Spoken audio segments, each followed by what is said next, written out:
Thursday, 8 to 9 o'clock. Only on GB News, the People's Channel, Britain's news channel.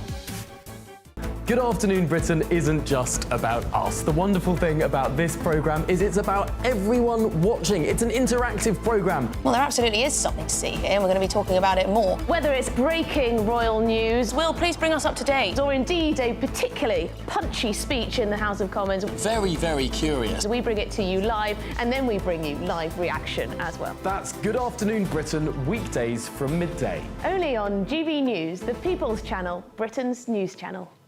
Why go out on a Friday night when Friday night comes straight to your home? Talking about. Join me and my A-team of top pundits. Chemistry tonight is electric.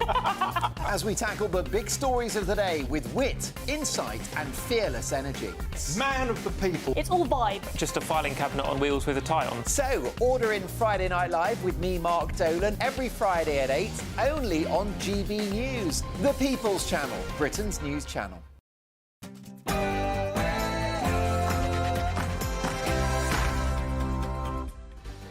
What a privilege for me to spend my Saturday evening with you. It is at 9 o'clock on television, on radio and online in the United Kingdom and across the world. This is Mark Dolan Tonight.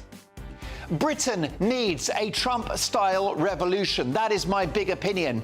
America's incoming new president is not a perfect human being, far from it, but his bold plans to transform America's economy, tackle illegal immigration, cut wasteful spending and wage a war on woke are exactly what Britain needs.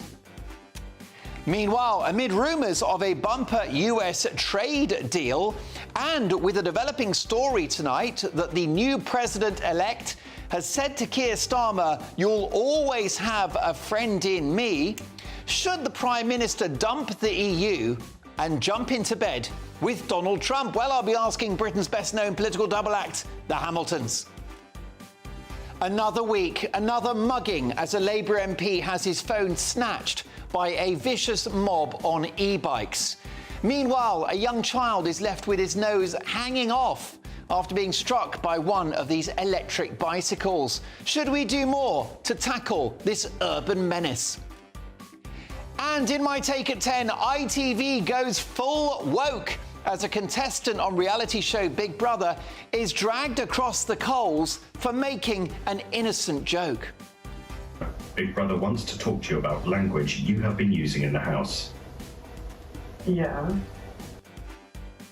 Being offended is now a national pastime, and people can't open their mouths without being cancelled. Well, I'll be dealing with woke ITV in no uncertain terms at 10. You won't want to miss it. Plus, tonight's top pundits, they're coming in hot. We have journalist and writer Peter Lloyd, communications advisor Linda Jubilee, and author, academic and self-proclaimed anarchist Dr. Lisa Mackenzie.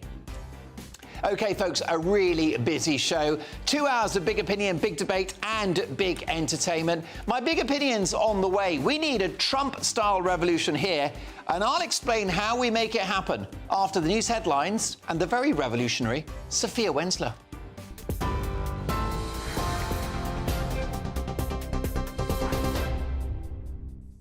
Mark, thank you. It's just gone 9 o'clock. These are your latest headlines from the GB newsroom. Princess Catherine has made a royal return as she joined the Prince of Wales and the King at the Royal British Legion Festival of Remembrance this evening. It comes as the Queen is missing remembrance events this weekend to ensure she makes a full recovery from a chest infection. William and Kate were both wearing poppies and they were seen in conversation after taking their seats next to each other at the Royal Albert Hall. Buckingham Palace has said the Princess of Wales would also attend the Remembrance Sunday service at the Cenotaph. Donald Trump has reportedly told Sir Keir Starmer, "You have a friend here," when the Prime Minister spoke with the President-elect after his election victory this week. The Sun newspaper is reporting that newly elected US President also spoke about his love for the UK and said he is a huge admirer of the royal family. The friendly phone call will fuel hopes that Britain can avoid Trump's proposed tariffs and do its own trade deal with the US. Meanwhile, Joe Biden has invited Donald Trump to meet him in the White House next week. The sitting president and the president-elect will meet in the Oval Office on Wednesday. The post-election invitation is a tradition held between the outgoing and incoming presidents. To the Middle East now, where Qatar has threatened to stop mediating a Gaza ceasefire and hostage release deal until Hamas and Israel show a sincere willingness to return to the negotiating table. Officials have told Hamas that it will no longer host its political office unless the terrorist group and Israel engage in constructive and meaningful talks. The Gulf country has served as a mediator between the two sides since the conflict began last October after Hamas's attacks on Israel. And the Deputy President of the NFU, David Exwood, has said there's many things wrong with the budget and it's threatened food supplies. This comes as farmers are planning a protest in central London on the 19th of November. It's in response to Rachel Reeves's changes to inheritance tax on farmers. Speaking at the Lord Mayor's show today, Mr Exwood told GB News about how the NFU are feeling. NFU is representing farmers in the way it does best by working on how to change MPs' mind. And there's many ways of doing that, and we will keep doing that. And everybody wants to play their part. Again, farmers are united and they're determined. I want to be really clear about this. We know how we feel about it. We know the value of what we do, and we have got to bring that to the government, because this isn't just about tax. This is actually about backing British farming. And again, that's what we're going to do today. Send out a message about the importance of farming, the value we bring to the country, and how we want everybody to get behind farmers. We have to do that. There's no choice. Those are the latest GB News headlines. More in an hour. For the very latest GB News direct to your smartphone, sign up to News Alerts by scanning the QR code or go to gbnews.com/alerts.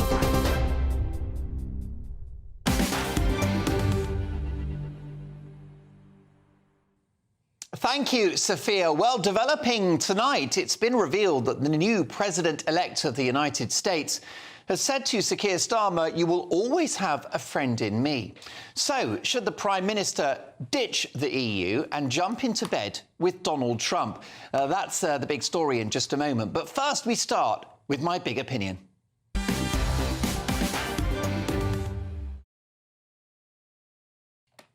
Britain needs a revolution. This great nation is clearly in moral, social and economic decline, and it needs a total reboot. As the Americans are celebrating this weekend, well, half of them anyway, it's hard not to look enviously across the pond at the political earthquake that has happened and the total renewal and reinvention that is now being promised. As a Brit looking towards America, I feel like a contestant on Bullseye looking at a prize I could have won. There he is, Donald Trump, a glistening speedboat compared to the booby prize that is Sir Keir Starmer and this Labour government. And what's ironic is that what the Americans want and voted for on Tuesday is actually what most of us want as well. The Americans want their tax lowered, so do we. Americans want strong borders and an end to illegal immigration. So do we. The Americans want cheaper goods, including energy and groceries. So do we. Americans want free speech, the ability to think and say what the hell you like as long as it's within the law. Well, so do we. The Americans want two biological sexes, men and women, and the legal protections and social organisation that goes with that. So do we. Americans think that their history is complex but ultimately glorious. So do we. Americans love their country. So do we. Americans want an end to identity politics, where people are divided up into subgroups and given preferential treatment based on skin colour, religion, sexual orientation, gender, or any other random characteristic that the woke Taliban have dreamt up this week. Americans want an end to unnecessary, expensive and bloody wars thousands of miles away. And they want to stand up for the only democracy in the Middle East, Israel, so brutally attacked on October the 7th, 2023. Well, so do we. Americans want their country put first and their citizens placed at the front of the queue. So do we. Americans embrace a multi-ethnic society. Well, both our nations have always been melting pots, but only if the population follows the rule of law, speaks the language, contributes to the economy, and adheres to the fundamental principles and values of the country. That is what the Americans want, and so do we. Now, Donald Trump is not perfect. I'll be honest, he's a very questionable human being. My mother is not fond of him, and she's the ultimate judge. But it's what he does in office that matters, not who he is. He doesn't have to be a great person. He has to be a great president. Already, Vladimir Putin has said he's keen to resume a diplomatic relationship with America. Hamas is said to be looking for a deal. China wants peaceful collaboration. And this guy isn't even president yet, but his influence is being felt. Now, look, as you know, I am a positive person. I don't do doom and gloom. So where is the optimism for this great country, with America taking a radical step in the right direction and with us going backwards to the 1970s? Well, it's all about the next 4 years and building a sensible coalition of common-sense politicians to spark a political, economic and social revolution here in the United Kingdom. I do hope the Conservatives, under the leadership of Kemi Badenoch, will be able to offer this radical reboot of our country. But if she doesn't, I can think of a certain chain-smoking, real ale-drinking disruptor who will do just that, and he's never Farage away.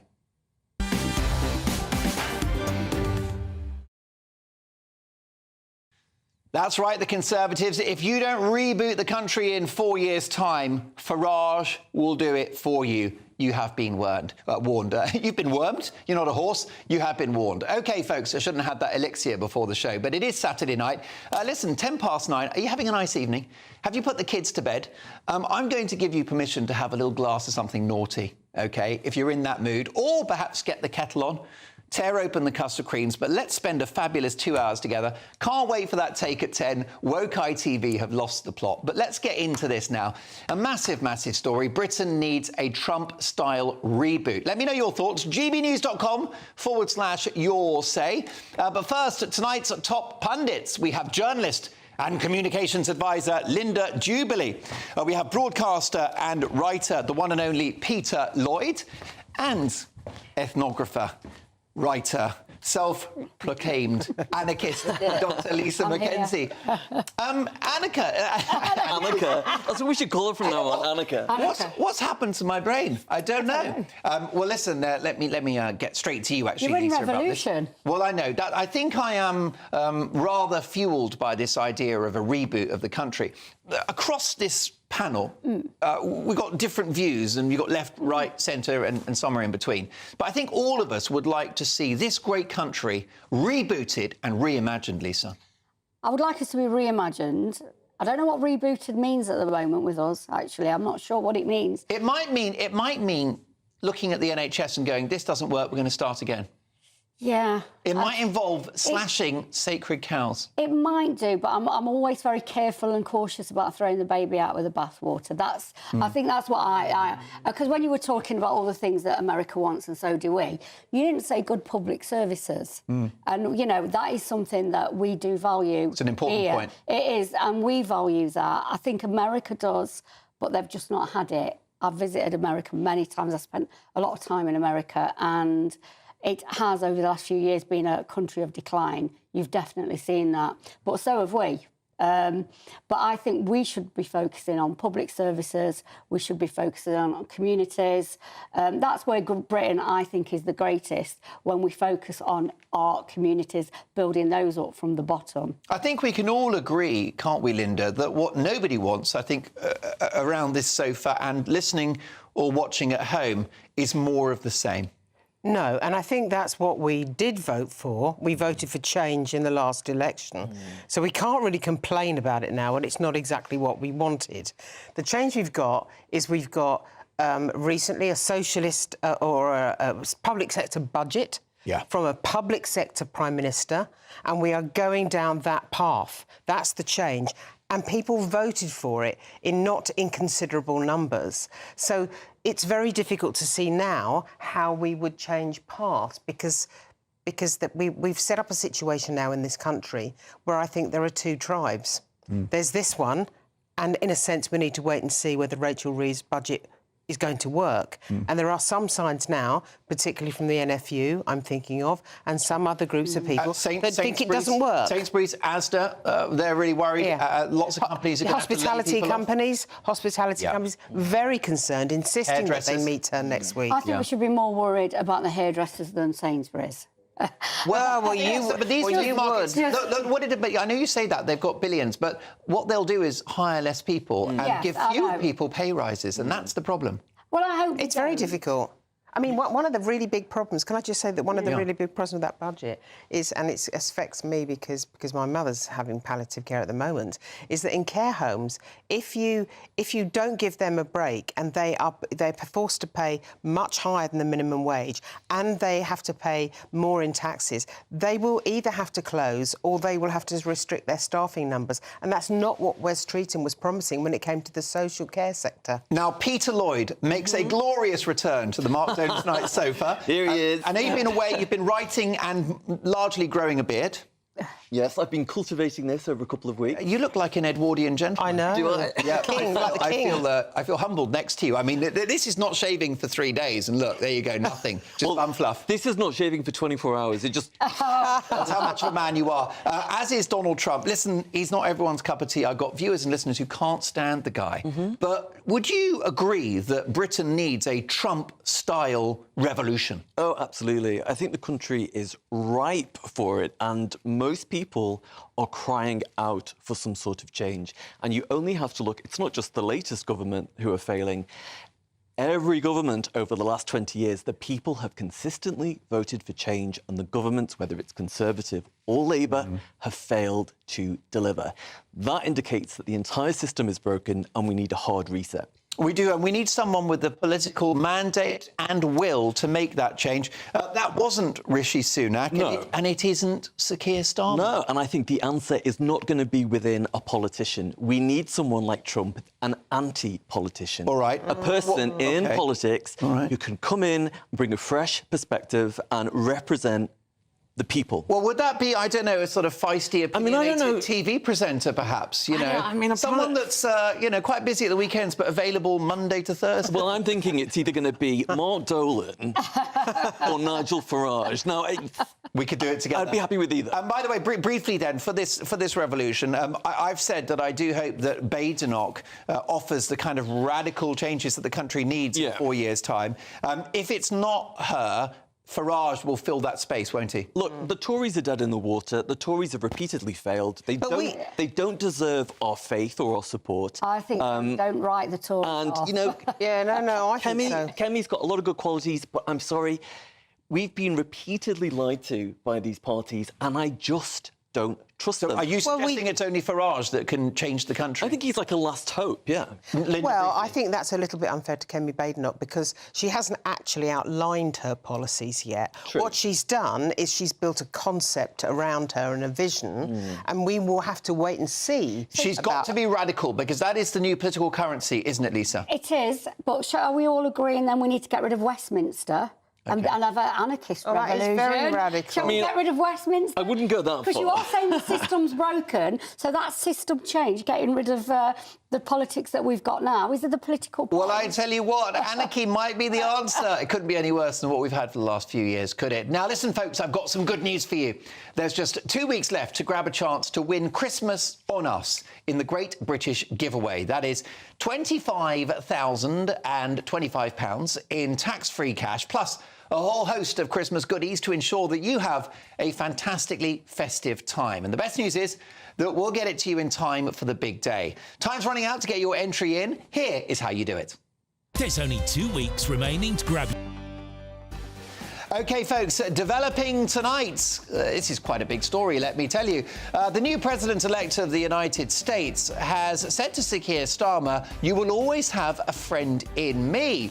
So, should the Prime Minister dump the EU and go to bed with Donald Trump? We'll debate that next with the Hamiltons, who know all about going... GB News Breakfast. Every day from 6 a.m. Let's speak now to Charlie Mullins, who's the founder of Pimlico Plumbers, and entrepreneur Oliver Hodgson. Really good to see you both this morning. Charlie, let's start with you. Has working from home and the culture surrounding working from home killed work experience, do you think? Undoubtedly.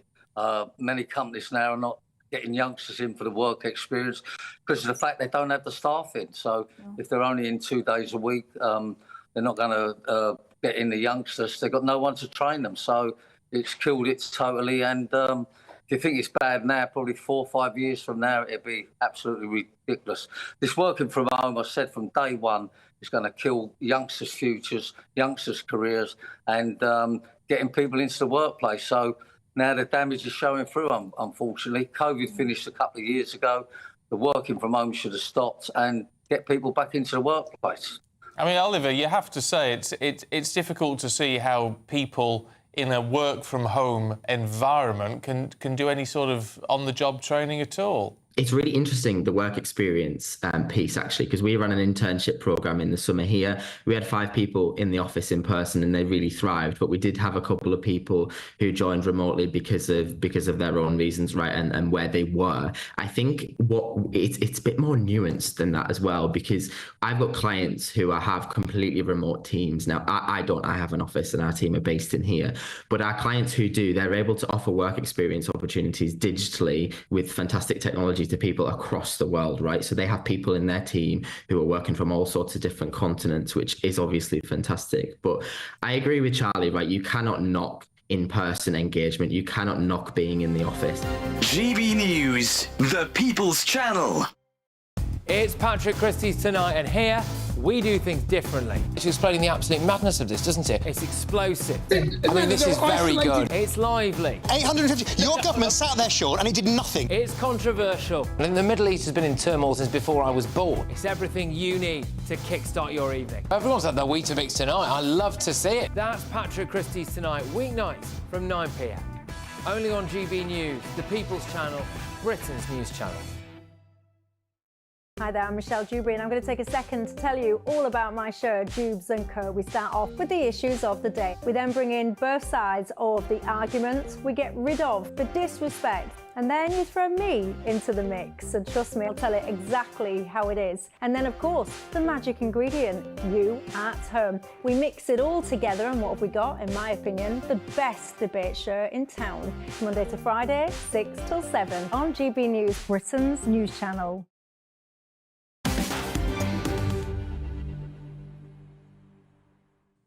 Well, a big reaction to my big opinion. Britain needs a Trump-style revolution here. Yes, he's not the perfect human being, but he's going to be a radical, transformative president. We could only hope that we would have that in Britain. But this for Jeffrey, who says Farage for PM, Mark.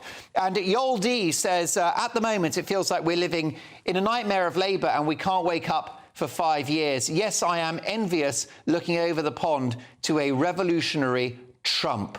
And Alison says, great to have Peter back on the sofa. Well, Alison, great to have your messages. Love all of your messages. Keep them coming. gbnews.com/your say. It's time now for this.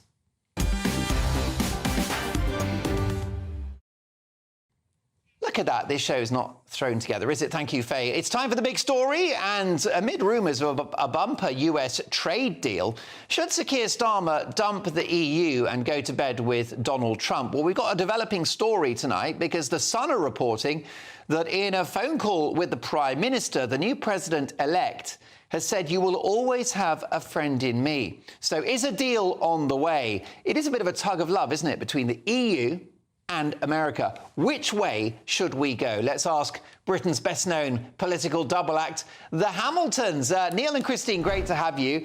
Neil, it's a deal with America or closer ties with the EU. We can't have both, can we? Well, it's a no-brainer, isn't it? Of course, we should seek a free trade deal with the US. It was completely impossible to do that under Biden, who was the most anti-British president in my lifetime, just about. He's much more concerned about his so-called Irish roots than doing a deal which would be in the best interest of America. And also, can I correct you there, as you correctly said, a note of cynicism about Biden's Irish roots. I'm a Dolan, so I can say this. Joe Biden is about as Irish as a Toyota Prius. Exactly, but the Toyota Prius is a bit more reliable. So it still goes. Exactly, it doesn't dribble. So there it is. No, I'm very excited by Trump's election. I mean, it's like 1776 all over again, I think, actually, for America and indeed for the whole of the free world. And this is the biggest breath of fresh air we could possibly imagine. And yes, I mean, Donald Trump is effectively half British. His mother was born in Scotland. She was a fluent Gaelic speaker, which is very unusual. There are only about 50,000 of them left in the Hebrides. And he's very, very pro-British. He's got his golf courses in Britain, and he wants Britain to succeed. He's pro-Brexit. The tragedy of our country is that we had a useless Tory government for 7 years after 2016 that did nothing virtually with Brexit. We could have done the ingredients of a trade deal even before Trump lost the presidency in 2020. But because the Tories were so catastrophically hopeless, we didn't take advantage of that. Now, with Trump being re-elected, I'm sure we could do a decent deal with them. And the facts speak for themselves. We have a massive trade deficit with the EU because basically it's a protectionist ramp. Our trade deficit with the EU last year was £109 billion. Our trade surplus with the US was $21 billion, £16 billion. So we're broadly in trade balance with the US, and Trump is a transactional politician. He will want to cane the countries that are ripping the US off, as he sees it, the ones who have massive trade surpluses, especially if they're politically driven, as in China. But I think he's not just emotionally in favour of doing a deal with the UK, but he also sees the rationality of it as well, the economic benefits to both countries. So, why Starmer and the Labour Party and the Lib Dems and all these useless people who keep looking back to the past can't see where the future lies? I've no idea. I mean, the average income per head in the United States is $87,000. In Britain, it's $52,000. The US is almost double the income, spending power that we have in this country and indeed in the rest of Europe. We can't see that over the next 4 years, the US is going to be a massive engine of growth for the entire world economy. We want to hang on their coattails. We want to be part of that revolutionary project. I remember Reagan and Thatcher in the 1980s. We transformed the world. We ended the Cold War, destroyed the Soviet Union, rebooted our economies, freed our peoples through scaling down government in every respect and stopping them from interfering in our lives. Now we've gone entirely the opposite direction in the last 25 years, worse even now under Starmer than it was under Sunak and his useless predecessors. So yes, let's celebrate this movement. Let's benefit from it. Let's take advantage of it. Neil, you're going to have to get on off that fence, I should say. Tell us what you really think. Listen, of course, Labour and the Lib Dems would argue that the massive success they had in July would demonstrate that what they had to offer was very attractive to voters. But, Christine, let me ask you, can Labour be trusted to get a US-UK trade deal across the line? And would the Labour Party as a whole, the grassroots, would they be supportive of it? Because, of course, they hate Donald Trump. Well, as to whether Labour can be trusted, I suggest you ask David Lammy. No, the Labour Party have got to get real, frankly, and they've got to understand. I mean, OK, Neil's my husband, but I believe what he said. They've got to get real. They've got to understand that Trump is a massive win-win-win for this country if we play our cards right. And, of course, I understand that people are repelled by Trump, the man, as it were. I am, by a lot of the things he said and a lot of the things he does. But you're not inviting him for tea or to stay for the weekend. You are wanting him to be the leader of the free world. And there is a world of difference. And I personally, although I detest some of his views, I detest some of the things he has said, and I would not actually really want to meet him, apart from the fact that he is a world historical individual, obviously. But he is the man. Can you imagine if Kamala Harris had won?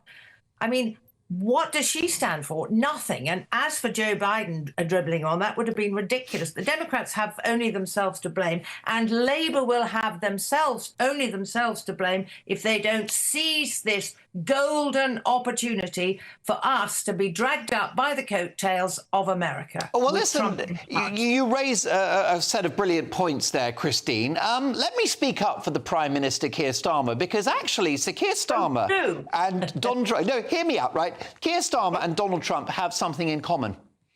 Massive landslide electoral success. OK, they've both... Hank, no. Well, come on. Keir Starmer, what percentage of the vote did you get? 33%. 33%. 9 million votes. Donald Trump, he got the popular vote, the Electoral College, the House of Representatives, the Senate. He's got the whole lot. His popular support was massively bigger than Starmer. Starmer won because the Tories basically committed suicide. They lost a half of the votes they got in the last general election. The Labour Party didn't put on any votes in this last election at all. They got 20% of the country who was entitled to vote voting for them. That's a real indictment, I think. Well, indeed. Listen, I take your point about the popular vote, and that is an important metric. But Sir Keir Starmer is our Prime Minister. He won the election fair and square. He has a huge majority, Christine, in the House of Commons. So you have to say that both men, Starmer and Trump, have a mandate to lead. And don't you think that this would be a coup for Sir Keir Starmer if he did get a trade deal across the line? Could this kickstart his premiership and actually change the narrative around this failing, unpopular Labour government into becoming, frankly, a rather popular one? Well, Starmer is... Excuse me, Mark, address that question to me. I'll come back to you, Neil. Please don't have a fight. I don't want to send you off. I'm sorry for behaving like Donald Trump. Well, exactly. You're outrageous. The only thing you're missing is the hair. OK, Christine, briefly, if you can. It's all kicked off. I've lost control. Listen, we all want Starmer to succeed. The whole country wants Starmer to succeed. The whole country wants Starmer to get a good trade deal with the US. Of course we do. And nobody will begrudge him if he does it. But there will be questions as to whether it's his doing or Trump's doing. But yes, of course we all want him to succeed. Look, this country's going to hell in a handcart at the moment. We need something to put the brakes on. Most definitely. Briefly, last couple of words, if you can. Briefly, if you can, Neil. Well, Starmer is an unimaginative mediocrity with no idea about how the real world works. So the chances of getting any decent trade deal out of him, I think, are virtually zero. He wants to magnify the public sector, whereas we need private sector entrepreneurs. The United States under Trump is going to take an axe to the federal government. They're going to unleash the real productive powers of the world's greatest economy. I think this is a very exciting moment for us all in the Western world. Neil and Christine, always exciting to have you on. I wish we had longer. Do come and see me in the studio soon. But in the meantime, enjoy that Chianti or the Cabernet Sauvignon, whatever it is that you're busy refreshing yourselves with. Chateau Plonk. There you go. Well, that will do it. Asda's finest. Other supermarkets are available. Thank you, folks, to the Hamiltons, two good friends of mine. And I think you'll agree, always entertaining television. Coming up next, another week, another mugging as a Labour MP has his phone snatched by a vicious mob on e-bikes. Meanwhile, a young child is left with his nose hanging off after being struck by one of those electric bikes. Should we do more to tackle this urban menace? That's next. Good evening. Welcome to your latest GB News weather from the Met Office. It's been a cloudy day for most of us, as it has been over the past couple of weeks. But there is some brighter interludes on the way as we head in towards next week. But before we get there, these weather fronts out towards the west of the UK will slowly push their way eastwards over the rest of the weekend before we see high pressure redeveloping and bringing us some brighter weather. Back to Saturday evening, though, and generally a cloudy and damp end to the day for the most of us. Some clear spells persisting across northern parts of Scotland, perhaps eastern parts of England as well. But we see this weather front arriving in the northwest into the early hours of Sunday morning, bringing some heavy rain in places. Generally a mild night for the most part, but turning a little chillier where we see those clear spells, perhaps even a touch of frost to start with across eastern parts of Scotland. Otherwise, to start on Sunday, generally a cloudy and damp day, particularly for western parts of Scotland. This band of rain perhaps turning heavy at times, particularly over any high ground. And for northern England and Northern Ireland too, generally a very cloudy and bit of a damp start to the day. For central, southern parts of England, parts of Wales, southwest England as well, generally a bit of a dry start, albeit quite a cloudy start. There will be some clearer spells, particularly across eastern parts of England. We might see some sunshine here through the morning, but for the most part, it will be a cloudy start to the day on Sunday. That weather front across parts of Scotland sinks its way south and eastwards as we go in towards Sunday afternoon.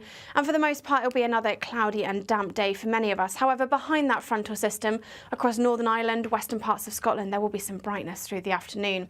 Temperatures up a touch compared to what we saw on Saturday, highs of 14 or 15 degrees in the south. Into the start of Monday, that weather front clears away towards the southeast, and then it does leave a much brighter day than we've seen recently. High pressure very much in charge, bringing us those settled conditions and plenty of sunshine on offer, particularly compared to what we've seen over recent days. That sunshine looks like it's lasting into Tuesday and perhaps Wednesday as well, and those temperatures are still around about average, but feeling pleasant in any sunshine.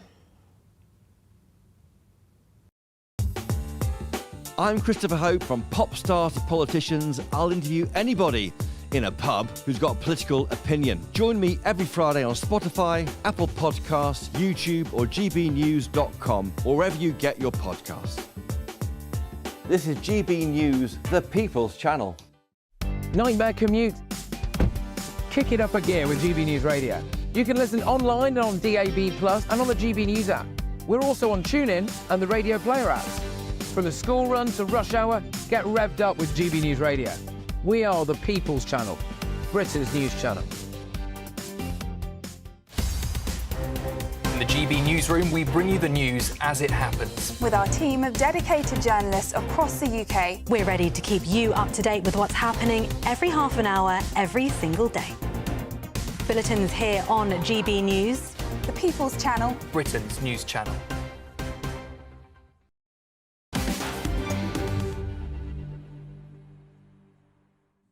Well, a big response to my big opinion on the message board. I think that Britain needs a Trump-style reboot. It really does. We need a revolution, but will we get it? This from Dave, who says, if I was in Donald Trump's position, I wouldn't give Starmer and his gang of lefty misfits anything at all unless they got down on their knees and begged for forgiveness. And then I would laugh at them and send them on their way with nothing. The sooner this government is out on the streets, the better. Dave, thank you for that. Catherine, e-bikes, 100% they're becoming a menace. Legislation should be put in place and quickly. That poor little boy, horrific. Well, let's talk about that poor little boy and another victim as well of an e-bike. So here we go. Another week, another mugging. Take a look at this footage as a Labour MP has his phone snatched by a vicious mob on e-bikes. Meanwhile, a young child is left with his nose hanging off after being hit by one of these electric bikes. So, should we do more to tackle this urban menace? I'm delighted to welcome Michael Quintana from Rideable, which is a group looking at the safety and viability of these devices. Michael, lovely to have you on the show. These electric bikes are more powerful than they look, aren't they? It can be. It's like anything. You can have a skateboard, or you can have a skateboard with rockets on the back. So 100% they can be, and this is one of those things that we need to be able to address, openly and fairly. Are they too fast, Michael? Are they allowed to go too quickly, do you think? So we can't just paint everything with the same brush, but 100%. First of all, I have children, so let one of those guys have knocked my kids, and there'd be more than words. And to be fair, I've had a cyclist knock over my child once, my older child, who back then was a 5 or 6 year old. So they do need to be, regulation. I won't say that regulation shouldn't be there. We do want regulation. We want, what we promote is the safe riding and conduct of these devices. We don't want to hinder innovation and the growth of a potential new industry. We all know, especially in this cost of living crisis, that's something that we would all welcome. But at the same time, it can't go either way, right? You don't want to be too far left. You can't be too far right. You got to find that nice sweet spot. You're right about that. What were the circumstances in which your 5-year-old was struck by a cyclist, Michael? What happened? The very thing that shouldn't happen, whether you're on an e-bike, a cycle, a bicycle, or anything else, which is we were walking on a kind of, not even a high street. It was in Kingston, I believe it was. And there's kind of an open pedestrianized, area there. And the cyclist just came tearing around a corner and clipped her, knocked her down, luckily, I think he saw my face, and obviously being from the States and probably hearing my accent, originally, he stopped, and I wasn't happy. But at the same time, it was an element of a teaching moment, and also, don't do that again kind of thing. So they don't belong on pavement, regardless. E-bike, electric, it can be mouse powered. I don't care. It can be powered with your toenails. It doesn't belong on the pavement. Well, indeed, just as every dog is a potential hazard, every bicycle is a hazard. But I think we can all agree if it's got an electric motor attached, it has even more power, doesn't it? And it's very instant power. Even those e-scooters are hazardous, aren't they? Well, they can be. I try to put an even keel on everything. Everything can be. You can have a car that is 2001, small engine micro, right? That thing could be dangerous. It could be safe. Depends how you conduct it. Electric does give that opportunity for instant power. That is a difference. We have to look at it for what it is. That is a difference. So what we need to regulate for sure is, where are these things used? Where are these devices used? I don't want the UK to take a stance on accidents have happened, crime has happened, things have happened, let's ban it. Because if that was the case, we wouldn't have shoes, we wouldn't have cars, we wouldn't have skateboards or anything else. But at the same time, we really do need to step up and say, bicycle on the pavement or jump in a red light or anything like that, whether it's electric powered or whether it's foot powered, needs to be dealt with. That should be unequivocal. That's a common sense solution. So have these bikes and scooters, but follow the rules. I like that. Stay with us, Michael. Let's bring in my pundits if we can. Linda, Lisa and Peter. Folks, what do you think about this? Peter, would you go further? I mean, would you consider electric bicycles having some kind of registration or insurance? I mean, maybe I would be open to the idea, but I'm not really sure how workable it would be and how it would be enforced. Don't forget, we've got a police force here that doesn't even investigate shoplifting or burglaries or sometimes rapes. So they are not going to be bothered about people on e-scooters or electric bikes. It's going to have to be something that people just control themselves. And, whether it be through civil lawsuits or something like that, I don't know. But it's not something that the infrastructure, that the police or the councils are going to touch. Linda, never going to happen. Developments, and you've covered the crime beat at various newspapers and on television as well. Lots of these e-bikes are used for crime now, as we saw that Labour MP set upon by several e-bikers who snatched his phone. I've seen them in London. I've seen them elsewhere in the country as well. So they are now a tool for criminals. I think that thieves and the criminals are going to use these things. I can remember when I was a much younger girl, a journalist on newspapers, as you say, on holiday in Italy, where the thing was scooters, and they would drag handbags off the shoulders of some of the women pedestrians. So criminals are going to use what's available in order to commit an effective crime. But I think the important thing is here, probably insurance should actually exist, and police should have the power to stop people and ask for their insurance documents. I think that's quite important, because never mind crimes, when something happens like the little boy who had the horrendous facial injury happens, those medical costs need to be covered. And when people are uninsured, whatever vehicle they're in, that's a really big problem. Indeed. Briefly, if you can, Lisa, I got this from Jeffrey. 2 points. E-bikers and e-scooters are a pain in the neck, and the police don't confiscate them. Some of my viewers and listeners, Lisa, would like to see these devices banned. What do you think? I mean, I don't think they're going to be banned just because every city in the country has really invested in bike lanes, haven't they? I mean, this is kind of the nudge that we start going on electric bikes, or we do this. So I think all over the country we've invested in bike lanes. I think that there should be some sort of licensing of it. That, we've got licences and you can do certain things on a licence. Michael, couple of seconds, closing thoughts, sir. So it's all about common sense, but at the same time, like what the gentleman said, the regulation, the police don't have time to enforce, but I think we need some form of keyword accountability, whether you're on a bike, push bike, electric bike. We need accountability, and I think that will help everybody. Amen to that. Michael, lovely to see you. We'll catch up soon. Michael Quintana from Rideable, a group looking at the safety and viability of these devices. Fascinating. We'll keep those opinions coming. gbnews.com/your say. But next up, my Mark Meets guest is a very special man. He is the criminal lawyer who has kept boxing legend Anthony Joshua out of prison and is now a best-selling author writing thrillers with Frederick Forsyth. He tells his own page-turning story next. Your weekend starts here with Friday Night Live with me, Mark Dolan, 8 till 9 on GB News. Big stories, big guests and big laughs as we get you ready for a cracking weekend. That's Friday Night Live with Mark Dolan. Fridays 8 till 9 on GB News. Bring your own drinks. The admission's free. Patrick Christie's Tonight. Weekdays from 9 p.m. We all know that pensioners will freeze to death this winter because of the cruel cut to the winter fuel payment, rising council tax, the energy price cap going up, all of that. Now, instead of looking after them, we appear to have a government that seems to want to make their lives worse. Now, they might not care, but you do. And thanks to you, I have now raised more than £270,000 for Friends of the Elderly. You have raised more than the entire amount they gave away in grants for the most desperate pensioners last year. So amazing effort. Thank you very much. Now, I said I'd do a freezing cold swim to raise awareness for how cold some pensioners will be in their own homes this winter. And on Saturday, I went to Stickle Tarn in the Lake District.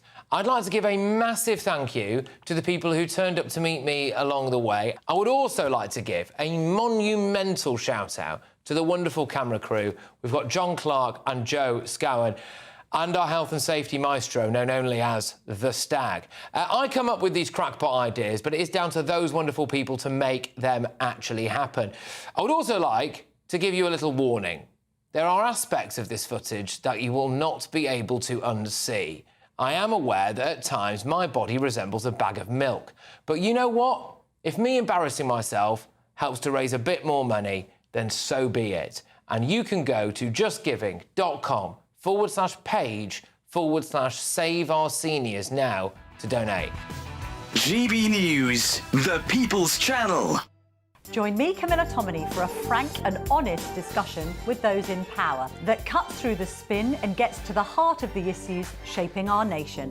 You haven't confirmed that you want to stand as leader, but you haven't ruled it out either. This report basically says that he's not fit to stand trial. Is he indecisive? Incompetent? I deliver the dose of reality Westminster needs. That's the Camilla Tominey Show at 9:30 every Sunday on GB News, the People's Channel, Britain's news channel. It's Patrick Christie's Tonight, and here we do things differently. It's explaining the absolute madness of this, doesn't it? It's explosive. I mean, this is very good. It's lively. 850. Your government sat there, Sean, and it did nothing. It's controversial. And the Middle East has been in turmoil since before I was born. It's everything you need to kickstart your evening. Everyone's had their Weetabix tonight. I love to see it. That's Patrick Christie's Tonight, weeknights from 9 p.m. Only on GB News, the People's Channel, Britain's news channel.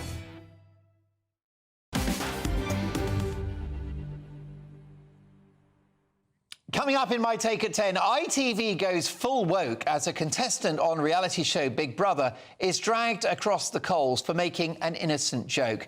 Don't miss that. I'll be dragging ITV across the coals. But first, Mark Meets.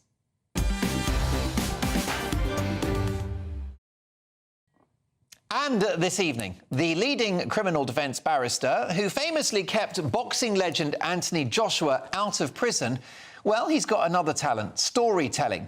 As the best-selling author of crime thrillers, Tony Kent has now teamed up with legendary Day of the Jackal author Frederick Forsyth on the follow-up to the Odessa file. And I'm delighted to say that Tony Kent joins me now. But before you get a shot of him, let's take a look at this. It's the latest book. It is The Shadow Network.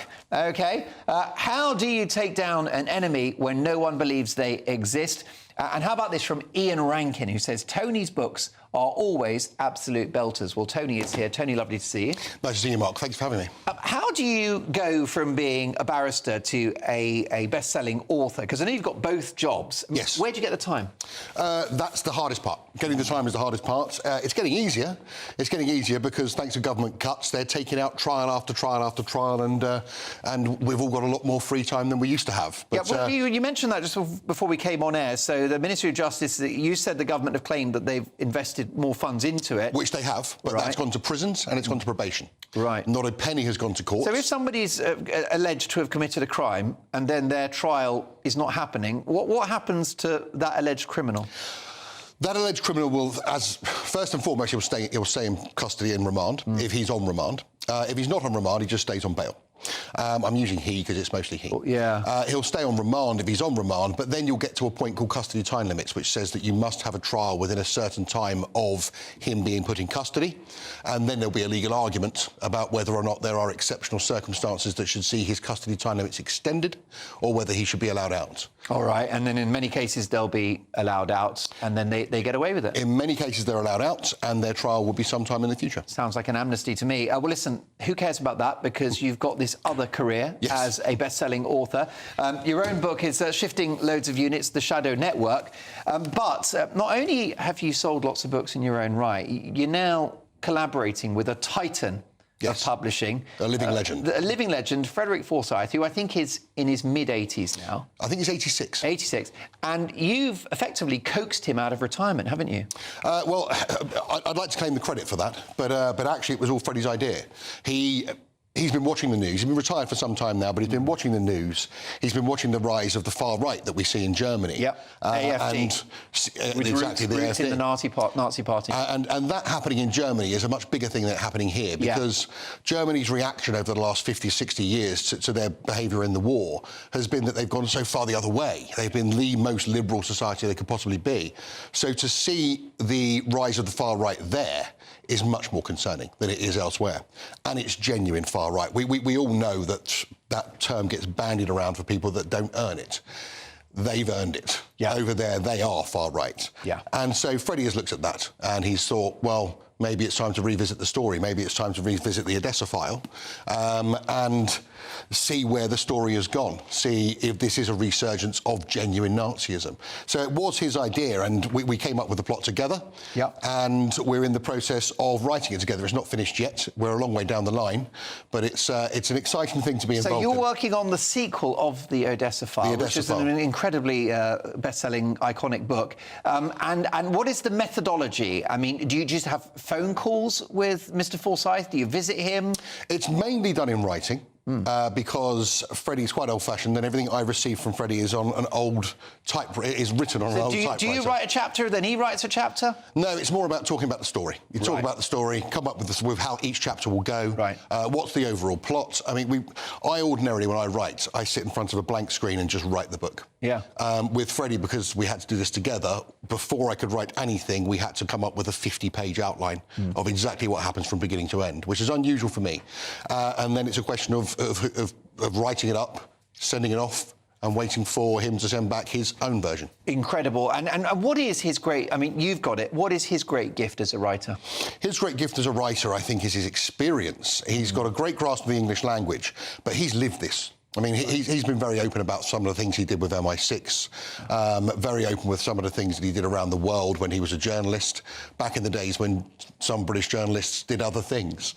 And he, I think, has got a grasp of the reality of what goes on in that world that none of the rest of us can possibly have because we've not lived it. And it makes you a good writer because, you know, you're a lawyer and that features in your work, but also you're a former boxer and, you know, I mean, you've had an interesting existence. You kept Anthony Joshua out of jail. I did, yes. Which is quite the achievement. Do you think his career's over now? People are saying he's fought his last fight. I'm not sure his career's over. I think maybe the high points of his career are over. There are still a lot of people out there who would not be able to share a room with Anthony Joshua, so there's still money to be earned. But I'm not sure that he's necessarily at championship level anymore. Listen, we've plugged the Shadow Network. It's out now, Tony Kent. Perfect Christmas gift for anyone. And the new Day of the Jackal Sky Atlantic series starts this Thursday. I've watched the first 3 episodes. It's excellent. Is it? Yeah, there you go. Well, there you go. It's all highly recommended. Tony, please come and see us again soon. Thank you, Mark. The busiest man in the world of law. Folks, in my take at 10, ITV goes full woke as a contestant on reality show Big Brother is dragged across the coals for making an innocent joke. Sarah, Big Brother wants to talk to you about language you have been using in the house. Yeah. Yes, being offended is now a national pastime, and people can't open their mouths without being cancelled. Well, I'll be dealing with woke ITV in no uncertain terms in just a couple of minutes.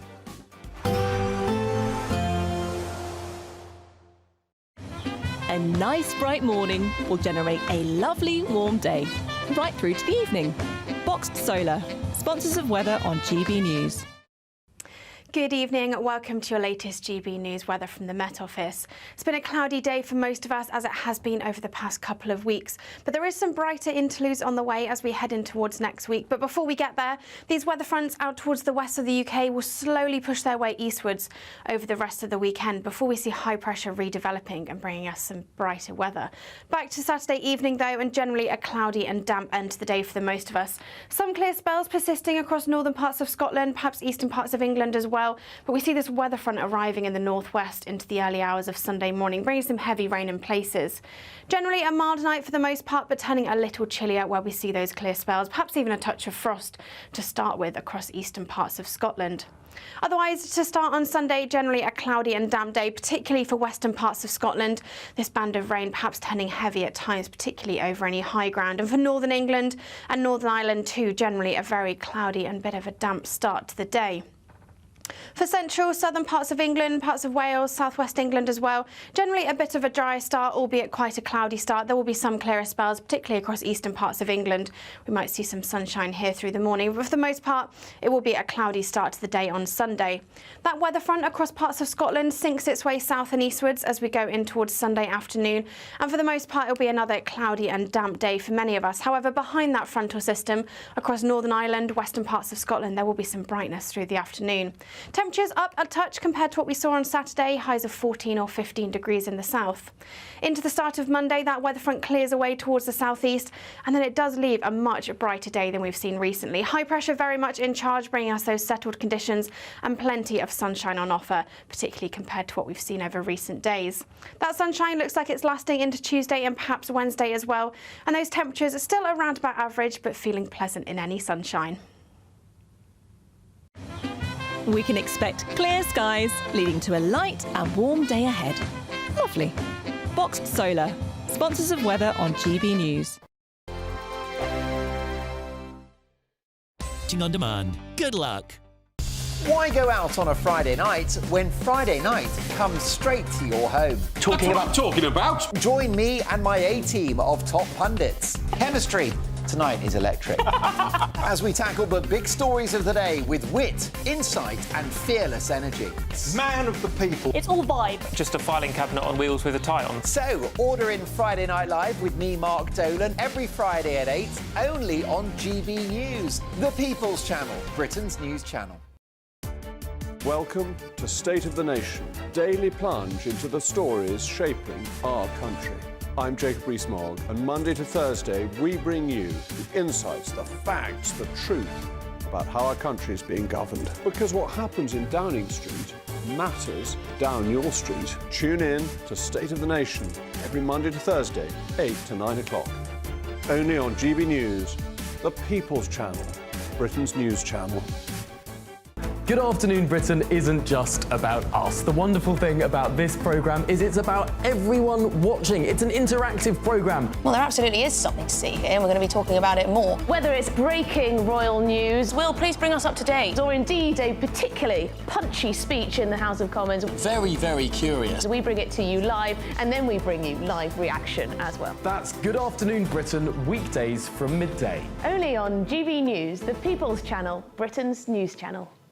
Hi there, I'm Michelle Dewberry, and I'm going to take a second to tell you all about my show, Jubes & Co. We start off with the issues of the day. We then bring in both sides of the arguments. We get rid of the disrespect And then you throw me into the mix, and trust me, I'll tell it exactly how it is. And then, of course, the magic ingredient, you at home. We mix it all together, and what have we got, in my opinion, the best debate show in town. Monday to Friday, 6 till 7 on GB News, Britain's news channel.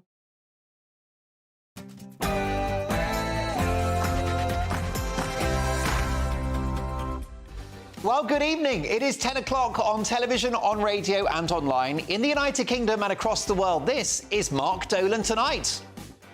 Coming up, ITV goes full woke as a contestant on reality show Big Brother is dragged across the coals for making a perfectly innocent joke. Big Brother wants to talk to you about language you have been using in the house. Yeah. Together with Nathan, you chanted "Stop the gloats," which you confirmed was in reference to the political phrase "Stop the boats."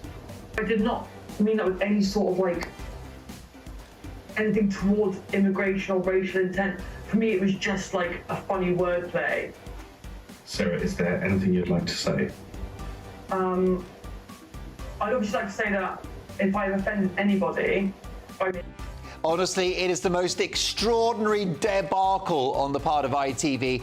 Being offended is now a national pastime, and people can't open their mouths without getting cancelled. Well, I'll be dealing with woke ITV in no uncertain terms in just a moment, and you won't want to miss it. Also tonight, Prince Andrew strikes a deal with King Charles over his Royal Lodge accommodation. Is it time for Andrew to return as a frontline royal? Plus, Prince William on the worst year of his life, and Princess Catherine makes a welcome return to the spotlight. We'll get reaction from our top royal insider, Kinsey Schofield.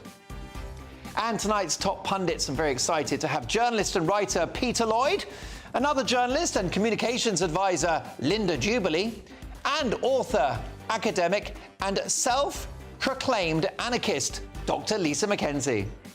They are ready and raring to go, so a very busy hour to come.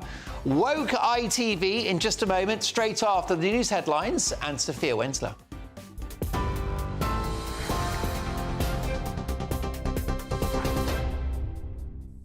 Mark, thank you. Good evening. It's just gone 10 o'clock. These are your headlines from the GB newsroom. Princess Catherine has made a royal return as she joined the Prince of Wales and the King at the Royal British Legion Festival of Remembrance this evening. It comes as the Queen is missing remembrance events this weekend to ensure she makes full recovery from a chest infection. William and Kate were both wearing poppies. They were seen in conversation after taking their seats next to each other at the Royal Albert Hall. Buckingham Palace has said the Princess of Wales would also attend the Remembrance Sunday service at the cenotaph. Donald Trump has reportedly told Sir Keir Starmer, "You have a friend here," when the Prime Minister spoke with the President-elect after his election victory this week. The Sun newspaper is reporting that newly elected US President also spoke about his love for the UK and said he is a huge admirer of the royal family. The friendly phone call will fuel hopes that Britain can avoid Trump's proposed tariffs and do its own trade deal with the US. To the Middle East now, where Qatar has threatened to stop mediating a Gaza ceasefire and hostage release deal until Hamas and Israel show a sincere willingness to return to the negotiating table. Officials have told Hamas that it will no longer host its political office unless the terrorist group and Israel engage in constructive and meaningful talks. The Gulf country has served as a mediator between the two sides since the conflict began last October after Hamas's attacks on Israel. Some breaking news now. A child has died after being struck by a falling tree branch in Surrey. That's according to the Met Police. Emergency services were called shortly after 4 p.m. after the incident in Grove Place near the junction with Carshalton Road in Banstead. The youngster, who has not been named by police, died from their injuries. The Deputy President of the NFU, David Exwood, has said there's many things wrong with the budget and it's threatened food supplies. This comes as farmers are planning a protest in central London on the 19th of November. It's in response to Rachel Reeves's changes to inheritance tax on farmers.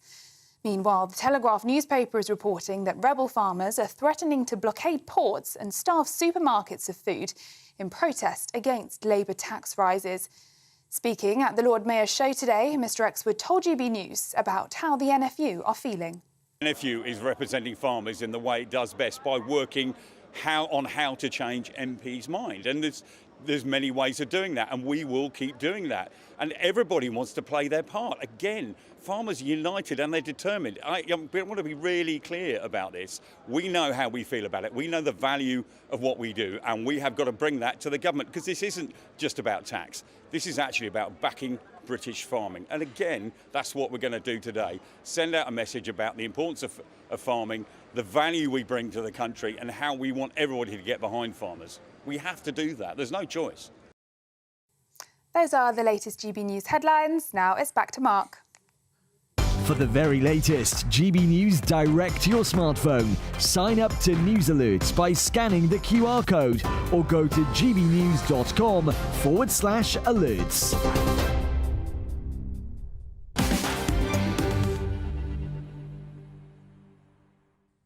Thank you, Sophia. Well, Prince Andrew has struck a deal with King Charles over his Royal Lodge accommodation. Should he return to the front line? Plus, tomorrow's papers and full pundit reaction. But first, my take at 10.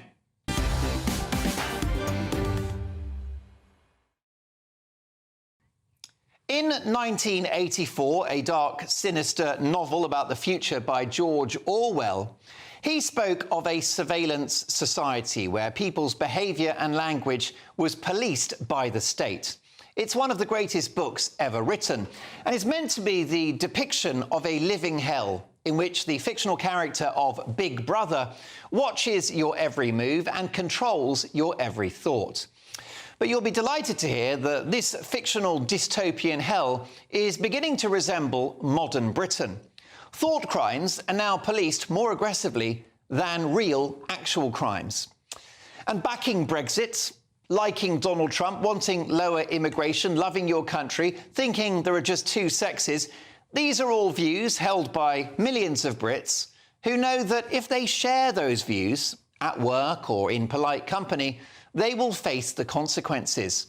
Socially excluded, judged, attacked, disowned, unfriended, cancelled. Now, in my big opinion earlier this evening, whilst I said that he's far from perfect, I reflected enviously on the political, social and economic revolution that the Americans are about to have following the return of Donald Trump to the White House. Just as almost 80 million Americans voted for him, many would like something similar here, but will keep their admiration for Trump's fearless new project to themselves.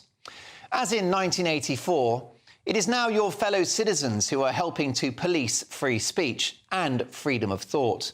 It's your social group, your colleagues, your employers, and sometimes your own family who are causing you to think twice before you make a joke or express your true political opinions. And the media are part of this too. The reporting of Trump's victory in America, surely the greatest political comeback of all time, was covered on the BBC, Sky and Channel 4 as some kind of national tragedy, like a wake.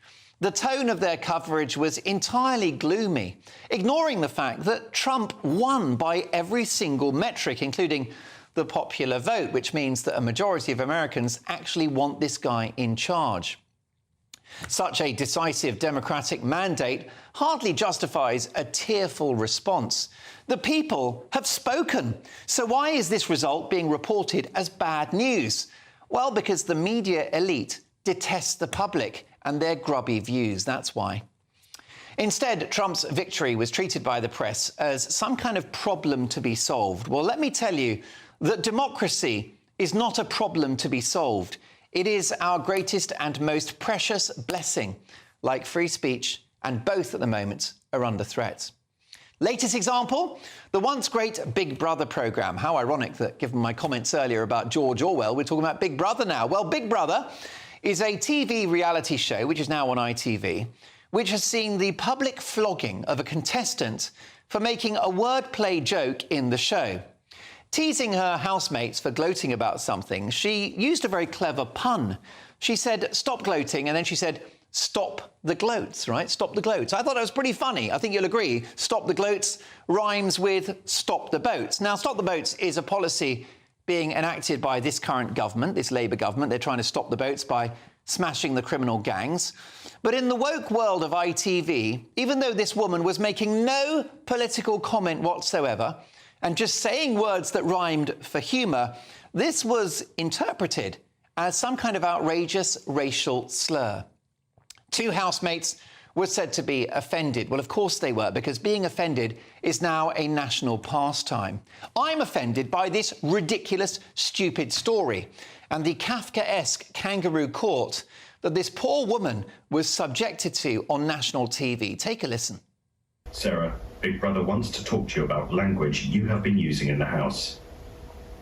Yeah. Together with Nathan, you chanted "Stop the gloats," which you confirmed was in reference to the political phrase "Stop the boats." I did not mean that with any sort of, like, anything towards immigration or racial intent. For me, it was just, like, a funny wordplay. Sarah, is there anything you'd like to say? I'd obviously like to say that if I've offended anybody by making that kind of joke, I am genuinely 100% remorseful. That poor woman, it was a joke. Stop the gloats. That's bloody hilarious. Stop the gloats. This is GB News. I can just say it all day. Stop the gloats. And I won't get cancelled because GB News and Mark Dolan tonight is the home of free speech. Stop the gloats. The poor woman made a funny remark and there she's humiliated on national TV. So Britain, in my view, is turning into a totalitarian Orwellian nightmare. The book 1984 was fiction, but this nightmare that we're currently living is frighteningly real.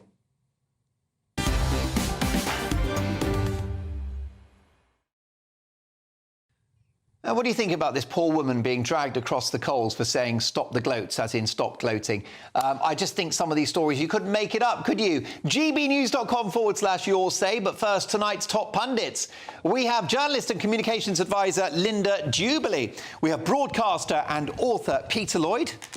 Academic, ethnographer and self-proclaimed anarchist, Dr. Lisa McKenzie. Peter, you've worked with lots of TV stars over the years and you ghostwrite books with celebrities and all the rest of it. Have you ever seen anything as ridiculous as that? This poor woman humiliated on TV for making quite a good joke, actually. Stop the gloats. I know. Can we just take a moment to appreciate the irony of a show called Big Brother being Orwellian I know. and punishing someone for a wrong thing? Really, really terrible, but almost laughable at the same time. And how rich of ITV to, you know, act like the moral compass after all the sleaze they've been involved in. Philip Schofield. Right, Philip Schofield and all the rest of it. Yep. They've got a bit of a brass neck to be telling someone off for making a joke. And quite frankly, A, it was quite funny, and B, we should stop the boats, and that is a government policy. And it's a Labour government policy. So she was only supporting the government. And this woman, you can tell, she doesn't have a political bone in her body. I doubt she knows who the Prime Minister is, not being disrespectful. But the whole point is that she just offered wordplay. By the way, what about the creepy tone of the Big Brother voice that she spoke to on that? Yeah, really. What would you say when he said, do you have anything to say? Really sinister. School headmistress or something? Very, very sinister, very dark and insidious. I thought it was very creepy. And I kind of think, I mean, now I think I wish she hadn't apologised because that would have been so defiant. But you can appreciate that she would have been, you know, she's surrounded by cameras, she's got housemates that she needs to keep on side, she's not aware of the level of public outrage or support. She's afraid of being cancelled, like we all are these days. And for ITV to weaponise that against a young woman, I think is really pretty disgusting. Well, I agree. I mean, I think it's a slightly abusive dynamic almost, Linda. Yeah, they might as well have wheeled in the ducking stool that they used for witches. By the way, can I just say I got one of those and I'm not afraid to use it. I bet you are. Yeah, I've got my own Lisa tonight. Not on ours. But it's terrible. I mean, it's like the kind of Salem witch hunt or something. I cannot believe that executives at ITV did not have enough foresight to see how this plays out to people. That's a terrible thing to do to a young Now, Lisa, girl. can I offer a note of defence to ITV? They're damned if they do and damned if they don't. Their job is to protect the well-being of all of the housemates. And if two people in the house were upset by a reference to this policy of stopping the boats, then they had a duty to act, and that would be their defence. What do you think? No, not over Stop the Gloats. You know, there's lots of things that... Do you remember the outrage with Jade Goody? Yeah. And Shilpa Shetty. Shilpa Shetty, yeah. I mean, I remember that, and I thought that was over the top and sort of pushing at a door that wasn't there. But this, I think this is absolutely not right. I mean, can we say smash the gangs then? Well, I know. Would that be acceptable? Yeah, or can we say, what about the 22 billion black hole? Can we sort of reference that somewhere? I know what you mean. God forbid you mentioned Donald Trump. Forget that. Make America great again. If she said MAGA, they'd probably have shot her in the head. God, yeah. But, you know, if ITV did need to act... Sorry to interrupt. I'll come back to you. But if ITV did need to act, they could have done it in private. Yeah, absolutely. Yeah, but Lisa, what if those two people genuinely were offended by this reference to Stop the Boats and they felt it was racist? What would you say to those people? Because that was ITV's headache, wasn't it? Well, I don't think it is. I think it's more of sort of a media production team who works in these places. You know, how perhaps they are disconnected. That's right. You know, that's what right. I think this is. I spent 7 years working for ITV, 8 years working for... That is exactly right. What was your experience like at ITV? Well, I must say that my immediate team on Tonight with Trevor McDonald were absolutely first class. But I know exactly what happens in some of these bigger production meetings. Well, I think it was a misstep, but of course ITV would argue that they have to think about all of the housemates involved. Plus, they don't want viewers to be offended. What do you think? gbnews.com/your say. Now, here's a chance to win our great Christmas British giveaway. That's right, more than £25,000 in tax-free cash, plus a whole host of Christmas goodies to ensure that you have a fantastically festive time. And the best news is that we'll get it to you in time for the big day. So time's running out to get your entry in. Here's how you do it. There's only 2 weeks. Now, Prince Andrew strikes a deal with King Charles over his Royal Lodge accommodation. Is it time for Andrew to return as a frontline royal? Plus, Prince William on the worst year of his life, and Princess Catherine makes a welcome return to the spotlight. We'll get reaction from Kinsey Schofield, our top royal insider, next.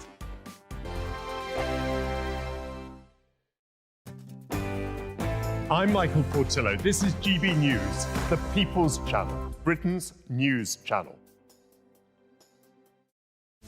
This is Britain's Newsroom, where your voice matters. It's just astonishing. With expert analysis and honest opinion, we don't just keep you informed. We bring you unique perspectives you won't see anywhere else. Can't argue with any of that. When the news happens, it happens here. On Britain's Newsroom, weekdays from 9:30 a.m. Only on GB News. GB News Breakfast. Every day from 6 a.m. What do you think? Morning. I think we have failed young drivers as a society, and we need to train them better and train them earlier. I think that the idea of stopping them carrying passengers for 6 months is a good idea because you've got peer pressure within a car.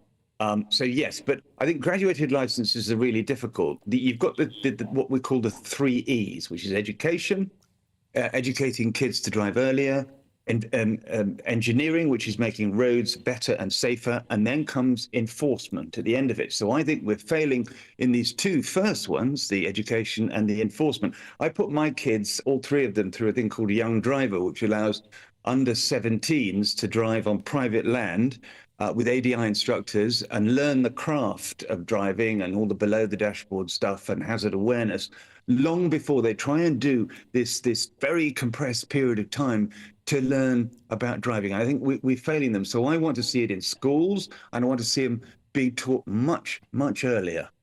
Nobody's actually pointing the finger of blame, I think, at the young driver. But maybe young drivers don't understand how different it is. You feel you can drive, you've passed your test, and then a load of your friends get in the back. And suddenly the mood is different, the pressure on you as a driver is very different. Showing off, just larking around and having a great time. Aisha, how do you feel about the fact that clearly young drivers do need to be protected almost from themselves, don't they? Well, I do agree with some of what Quentin has just said, especially about starting early and especially about getting young people used to the dangers of being on the road. GB News, the People's Channel. If you want your news to be straight talking... This is a nightmare for the Conservatives again. Down to earth. It's not just Nottingham where this is happening, is it? And most importantly, honest. Hard-working, middle-class taxpayers, they'll get their book thrown at them. They catch me, Martin Daubney, Monday to Friday, 3 till 6 p.m. on GB News, Britain's news channel. I'm Stephen Dixon, and thanks for joining us on GB News, Britain's news channel.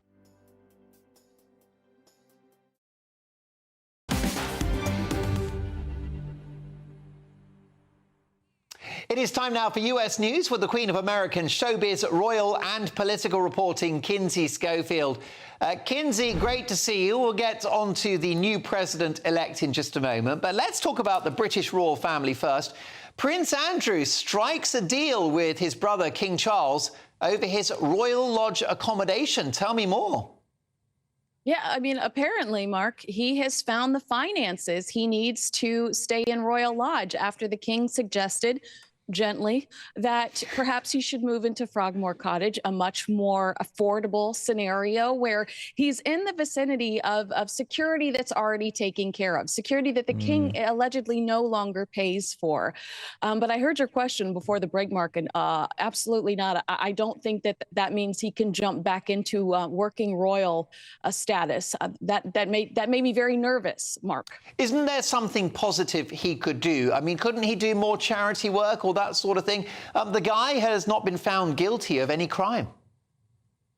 I mean, you're right. He hasn't been found guilty. I think he could do charity work under the radar, but I don't think that he can do it representing the crown because ultimately it was the late Queen Elizabeth that took that away from him. And I think that would be disrespecting her wishes. Yeah, that's a fair point. But obviously it does represent the rebuilding of his relationship with Charles. And this pressure point has now been dealt with.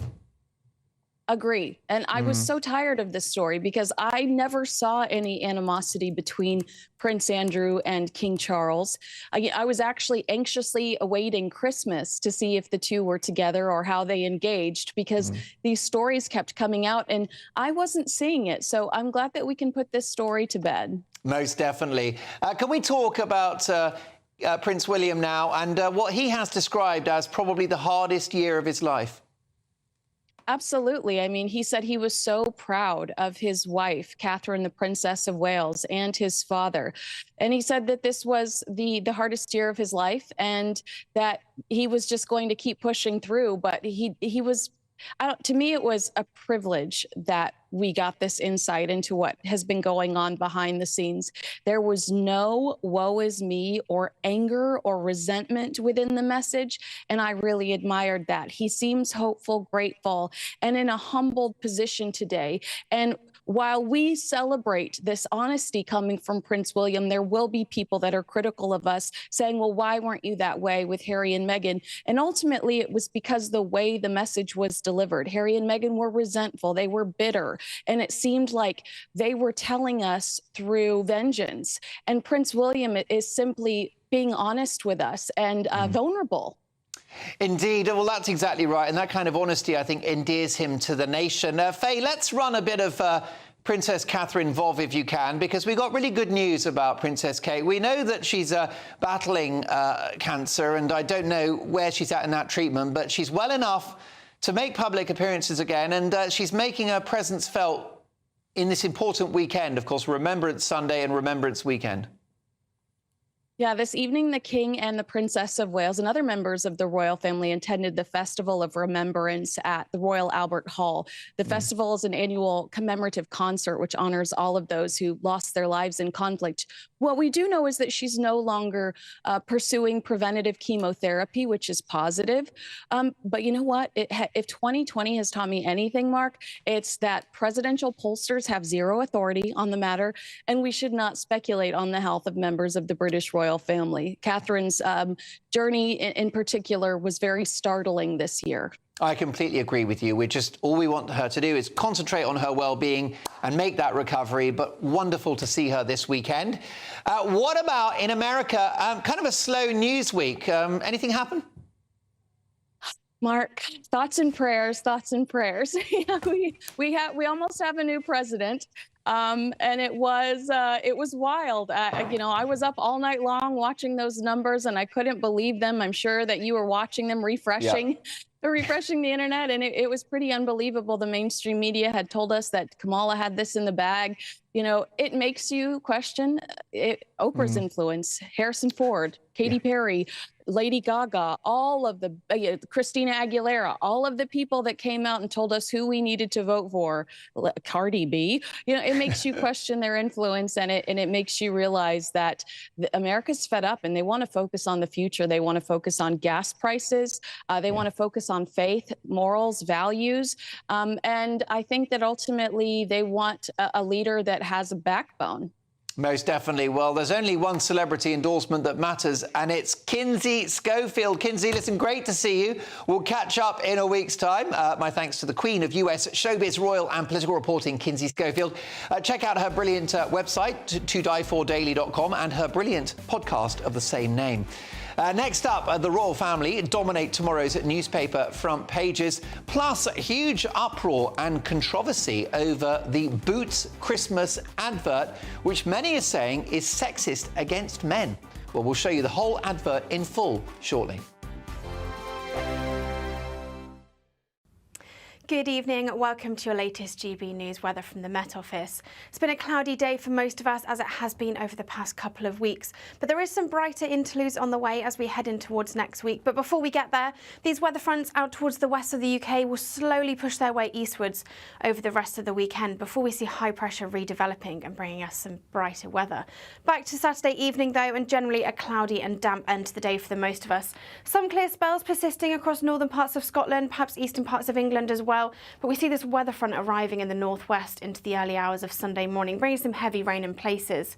Generally a mild night for the most part, but turning a little chillier where we see those clear spells, perhaps even a touch of frost to start with across eastern parts of Scotland. Otherwise, to start on Sunday, generally a cloudy and damp day, particularly for western parts of Scotland. This band of rain perhaps turning heavy at times, particularly over any high ground. And for northern England and Northern Ireland too, generally a very cloudy and bit of a damp start to the day. For central, southern parts of England, parts of Wales, southwest England as well, generally a bit of a dry start, albeit quite a cloudy start. There will be some clearer spells, particularly across eastern parts of England. We might see some sunshine here through the morning, but for the most part, it will be a cloudy start to the day on Sunday. That weather front across parts of Scotland sinks its way south and eastwards as we go in towards Sunday afternoon. And for the most part, it'll be another cloudy and damp day for many of us. However, behind that frontal system, across Northern Ireland, western parts of Scotland, there will be some brightness through the afternoon. Temperatures up a touch compared to what we saw on Saturday, highs of 14 or 15 degrees in the south. Into the start of Monday, that weather front clears away towards the southeast, and then it does leave a much brighter day than we've seen recently. High pressure very much in charge, bringing us those settled conditions and plenty of sunshine on offer, particularly compared to what we've seen over recent days. That sunshine looks like it's lasting into Tuesday and perhaps Wednesday as well, and those temperatures are still around about average, but feeling pleasant in any sunshine. Nightmare commute? Kick it up a gear with GB News Radio. You can listen online and on DAB+ and on the GB News app. We're also on TuneIn and the Radio Player apps. From the school run to rush hour, get revved up with GB News Radio. We are the People's Channel, Britain's news channel. I'm Christopher Hope. From pop stars to politicians, I'll interview anybody in a pub who's got a political opinion. Join me every Friday on Spotify, Apple Podcasts, YouTube or gbnews.com, or wherever you get your podcasts. This is GB News, the People's Channel.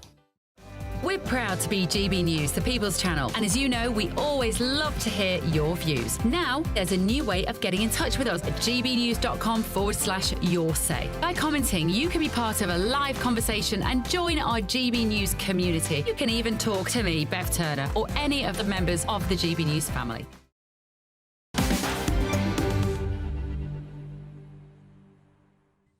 Well, it's exactly 10:30, which is good news because producer Greg is in the building, so we're not in trouble. And it's tomorrow's papers.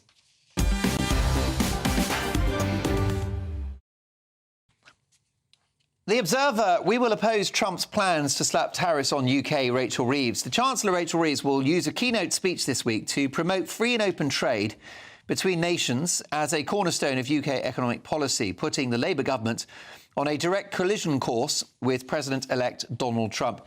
Is that wise? I'll be asking my pundits in just a moment.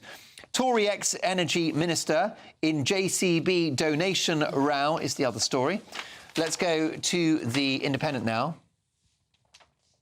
Ministers warned over prison torture sentences. Ministers have been accused of scaremongering as they refuse to re-sentence 2,600 prisoners trapped in torture sentences with no release date. And also, we just talked about her with Kinsey Schofield.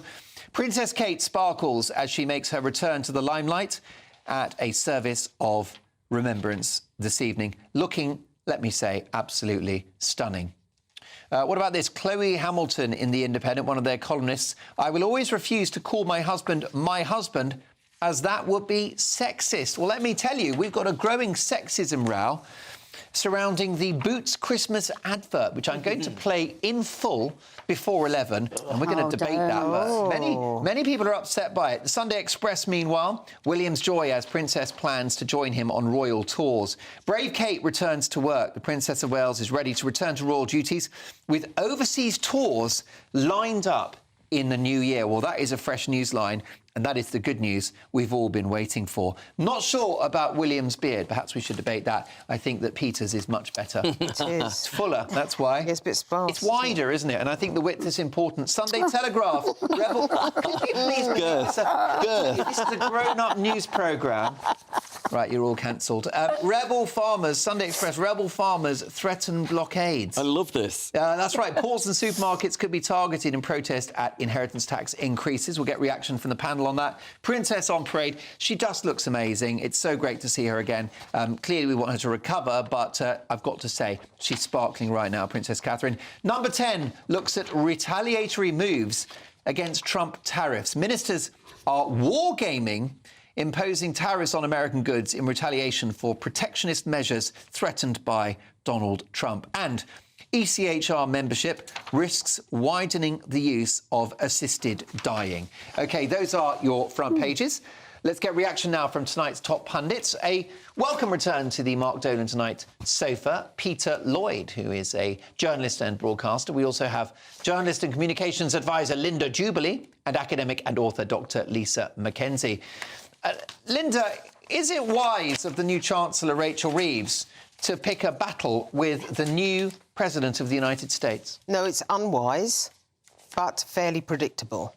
So the fact of the matter is, if Donald Trump says he's going to impose this tariff, he's going to impose this tariff. We can debate retaliatory measures, but that is unlikely to work with a country of America's size, with an economy of its size. I don't really understand why they're going into battle so quickly. I mean, they say one thing with one hand and another thing with another hand. They're saying we have this close, cosy relationship, and then they go into this inflammatory position. Well, Lisa, there's a diplomatic challenge at the moment from a Labour Party whose prominent members, including the Prime Minister, the Foreign Secretary, the Health Secretary and the Deputy Prime Minister, have all verbally abused the President-elect in the past, with the Foreign Secretary having described him as a neo-Nazi and KKK. Right? Not ideal. So therefore, yes, we have to stand up for Britain's economic interests, but this messaging's not great, is it? No, and it's not true either. I mean, it's a lie. It's actually just not true. Reeves sort of saying, I'm going to stand up to... What is she actually going to do? She can't. Because she can't do anything anyway. And let's be honest, David Lammy, the minute that he could get round his table and have some free chicken, he was there, wasn't he? He enjoys it. Look, he's a man of appetite. Did you not see the interview? No, I did. I've seen, can I say, he was in a Nando's once and he filled his boots. You can take the boy out of Tottenham, but you can't take Tottenham out the boy. He was laughing about, you know, Donald Trump giving him extra chicken. It was embarrassing. But actually, was it embarrassing, or was it actually a smart move by Lammy to go and win hearts and minds in Washington? I'm told that he got on pretty well with Trump's team, actually, David Lammy. No, I wouldn't believe that. Really? I can't imagine somebody as charmless as Lammy would be able to charm anybody. What about The Sun, who are reporting tonight that the Prime Minister took a call with the President-elect? Donald Trump said to him, "You'll always have a friend in me." So are we underestimating Labour's potential at making this relationship work? Well, I'd question the validity of that story if it came from The Sun. Really? I find The Sun a weighty tome of truth. well, look... They do have their moments, but they're very much in the pockets of the Labour Party. And so... because, of course, they supported Labour before the election. Right. And so I think that it's probably a paid-for story. You think they've got skin in the game? Of course. I mean, paid for, I couldn't possibly necessarily justify that with any evidence. But what about... Rachel Reeves' job, Peter, is to protect British interests. So why wouldn't they war game what's going to happen if Trump slaps tariffs on us? I just think the irony of Rachel Reeves trying to talk big with Donald Trump over this matter, over finances, when she's taxing farmers to the hilt. I think that's a little bit rich coming from her. And when Donald Trump says he's going to do something, whatever you say about him, when he says he's going to do something, invariably, he does do it. Yes, and now he's got enough legislative power as well, because he's got the House, he's got the Senate, he's got the popular vote, which has got the Electoral College vote. What have we got? I mean, what is this new Labour government? I mean, they're like a government of hobbits. Well, the thing is, really just sort of short with hairy feet. They're small, short. I'm just thinking. I don't know what I'm thinking about the battle. That's just West Streeting. No, I'm just thinking about sort of. Lord of the Rings, and who would they be? They'd be the hobbits, wouldn't Isn't this a bit harsh? Right? No, you're being very personal there. That's not like you, Lisa. Do you care to retract that? Play the ball, not the man. No, I think what you've got with Trump is you've got a very clear vision, a very clear strategy, and he is moving along step by step. That's how he won this election. And with Keir Starmer, you haven't got a clear narrative. No. There's no clear narrative. Where I live in a mining community in Nottinghamshire. He is disliked. He is more disliked than Mrs Thatcher was in the 1980s. What, Starmer is more disliked? Yeah, definitely. Starmer is more disliked than Mrs Thatcher in northern working class areas? Yes. Why? Yeah. Because they think he's disingenuous. Yeah, because he doesn't come across as sort of true.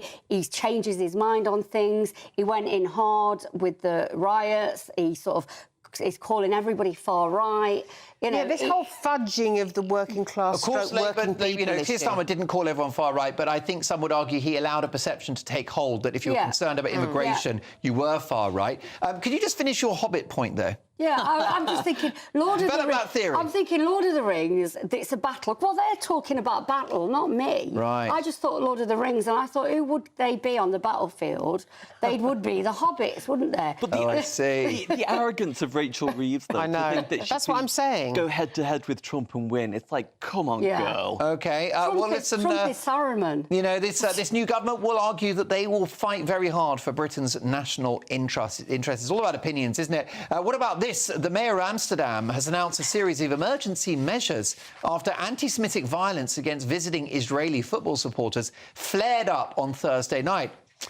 Distressing images, folks, so if you find that difficult, look away now.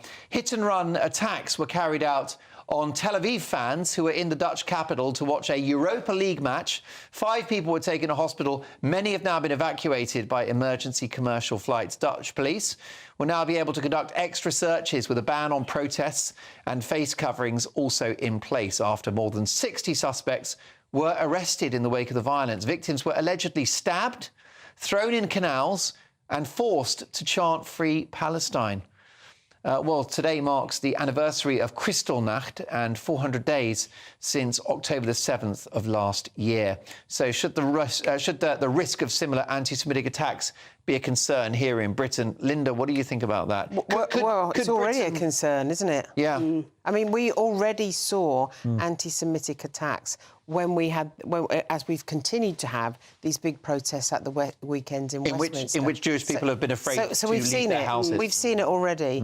Someone told not to cross the road because he looked overtly Jewish. That's right. Do you know what was very sinister about this was I saw the clip where somebody had gone up to someone and said, "I want your passport. I want to see your passport." So if the left, whoever they are in Britain or all over Europe, cannot understand that historically, somebody going up to you as a Jewish person in a European city and saying, "Who are you? I want to see your papers." Like asking for your papers. Yes. Yes. If they can't understand how that references back, I am shocked. Peter, what's going on here? Is this an isolated incident? Is this a failure of the multicultural experiment? Is it a few bad eggs? What's going on?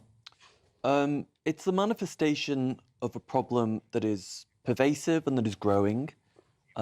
This anti-Semitism is rife across Europe. I think Europe is riven with this problem, and it's getting worse. And part of the reason it's getting worse is because we're inviting lots of people into the country who have anti-Semitic views. It's a no-brainer. So this was always going to happen, and unfortunately, it's only going to get worse. If this club, Tel Aviv, if they were playing Tottenham at the Tottenham Hotspur Stadium, is there a risk that would happen here? Of course. There'd be nothing to stop it happening. Well, these weren't the fans, were they? The people that were attacking them when they were leaving the stadium and in the places where the hotels were, they weren't the fans. They were other people. They'd gone there purposefully to hunt Jews. That's what they were saying. So they weren't the fans from the other team. Yeah, that's why it was characterised, I think, by the Dutch leader as a pogrom, because of the specific intent of these people. But there's no saying that can't happen here. And especially when we have a Labour government who have a history of anti-Semitism, right? Yeah, I mean, Starmer would argue that he's worked very hard to rid Labour of the ghost of anti-Semitism, but it's a fair point that they've had issues, particularly under Corbyn. But, Lisa, what about this idea that actually we're talking about football fans here, and it's often two sides that create conflict, and there are allegations that a pro-Palestine flag was torn down, or the Palestinian flag was torn down. We do know that football hooliganism exists and that fans fight each other. So some are suggesting that perhaps those going after the Israelis were provoked. Look, football fans from different teams do sometimes act badly. They do, ripping flags down, burning flags. Actually, that happens, if you think about sometimes the way that the England fans have acted abroad, they have acted very badly abroad as well. But I don't think... I've looked at this video footage. I know quite a bit about football hooliganism. I used to be married to one. And that doesn't look like football hooliganism to me. That looks like targeted racial violence. That's what that looks like to me. Indeed, it's deeply concerning and has got to be taken seriously by the Dutch authorities. But is it a problem for the West? Is the genie out of the bottle, as Peter implies in his answer there? Well, look, I've got more front pages to come. Plus, take a look at this. It's the new Boots Christmas advert, and it sparked huge controversy for being sexist against men, being ultra woke. All of these are just alleged criticisms. But I'm going to play you the entire Christmas Boots advert next, and we'll debate it with my panel, who, let me tell you, are rather split on this. Don't go anywhere. This is GB News, Britain's news channel. Now, our next guests have been working closely with celebrities and MPs to help clean up our planet. Very important. Think Ocean was founded in 2021 with two main goals. One, educating the next generation to make sure that they know when they're growing up that naturally we have to take care of the planet, and cleaning pollution that's already in the environment. Well, joining us now to tell us more is Think Ocean's founder, Hugo Valdez-Vera, and the co-founder, Nolene Mariappan. Really good Morning, to see you both this morning. So, Nolene, let's start with you. What is Think Ocean, and why did you want to start this back in 2021? Yes, so Hugo had actually been working on the environment and climate action for quite a long time. When he moved to the UK, he realised that there was a growing problem with plastic pollution and that more needed to be done because people weren't actually seeing the link between plastic, the impact on the environment and climate change. So he founded the organisation and I joined him with 3 goals, really. Education, looking at technology to scale solutions, and looking at how we develop more circular economy programs. So actually looking at reusing, recycling, actually creating local economies from what people would consider waste. Hugo, just how bad is plastic pollution around the world, and especially here in the UK? Well, it is bad, but we don't know the extent of how bad it is. You know, this is not much interest from the bigger players or, you know, some government for us to know every detail of the pollution. So if we know that is from 1 to 10 is 2, probably it's about 6. Oh. GB News, the People's Channel. Every Saturday, 10 till 12, we'll bring you all of the news that you need to know. We'll also remind you that there is so much to smile about. It's my favourite time of the week. I get to relax, enjoy some light-hearted stories, and let Ellie teach me about fashion too. That's Saturday Morning Live, every Saturday, 10 till 12. Only on GB News, Britain's news channel. Join me, Nana Akwe, for an informative, interactive news programme with a difference. It's fun. No, he didn't say that, Dave. I'm so surprised. I think there's an element of truth to that. Join me from 3 p.m. every weekend, only on GB News, Britain's news channel. If you want your news to be straight talking, this is a nightmare for the Conservatives again. Down to earth. It's not just Nottingham where this is happening, is it? And most importantly, honest. Hard-working, middle-class taxpayers, they'll get their book thrown at them. Then catch me, Martin Daubney, Monday to Friday, 3 till 6 p.m. on GB News, Britain's news channel.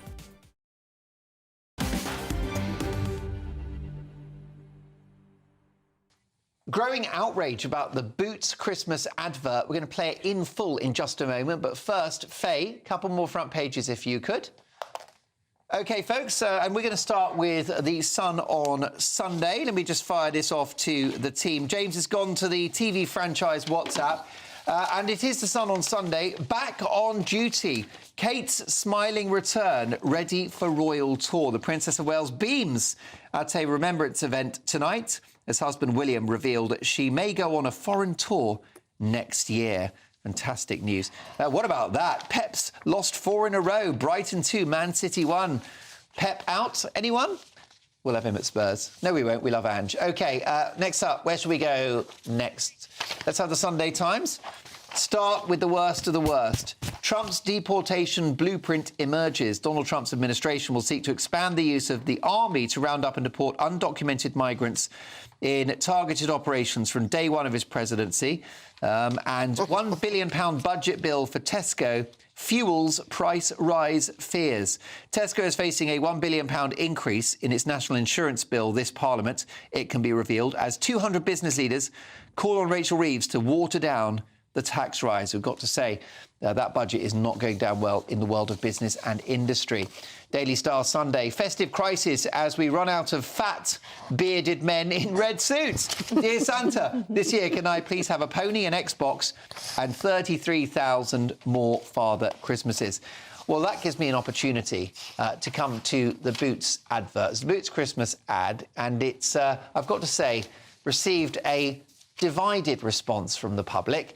It features basically Father Christmas's wife with the main theme that she does all the work and he's a bit useless. So here is the Boots ad. We'll debate it in 60 seconds.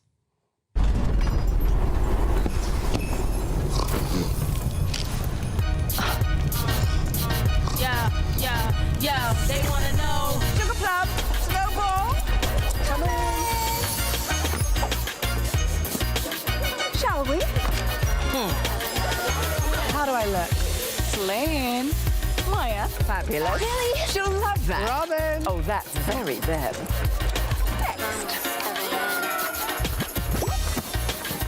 Marvellous. Incoming. Good.